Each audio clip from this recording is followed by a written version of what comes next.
मूर्ख युवक ने देखा कि एक लड़की का सिर एक राक्षस काट देता है और उसकी गिरती हुई खून की बूंदें लाल हीरे बनकर नदी में बहने लगती हैं। शाम होते ही वही राक्षस उस लड़की को एक जादुई फूल सुंघा देता, जिससे वह फिर जीवित हो उठती। मूर्ख युवक ये सब देखकर हैरान रह गया। उसने भी वही जादुई फूल तोड़कर लड़की को सुंघाया।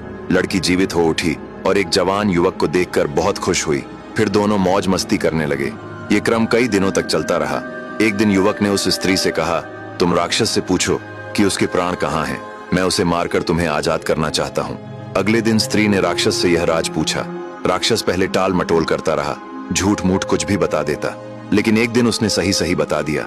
राक्षस ने कहा, मेरे प्राण 7 समुंदर पार एक ताड़ के पेड़ पर हैं। उस पर एक पिंजरा है और उस पिंजरे में एक तोता है। उसी तोते में मेरे प्राण बसते हैं। युवक ने यह राज जान लिया और राक्षस के प्राण को समाप्त करने निकल पड़ा। जाते जाते वह एक पेड़ के नीचे विश्राम करने लगा। थका होने के कारण उसे नींद आ गई। उसके सोते ही एक जहरीला सांप निकला और उसे काट लिया। दर्द से उसकी नींद खुल गई और वह तड़पने लगा। वहीं पास की एक गुफा में एक भेड़िया अपनी पत्नी और बच्चों के साथ रहता था।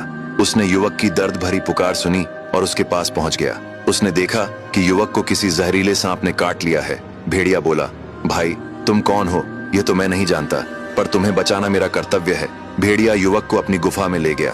उसकी पत्नी एक मनुष्य को देखकर डर गई। भेड़िए ने कहा, डरने की कोई बात नहीं, यह एक भला मनुष्य है।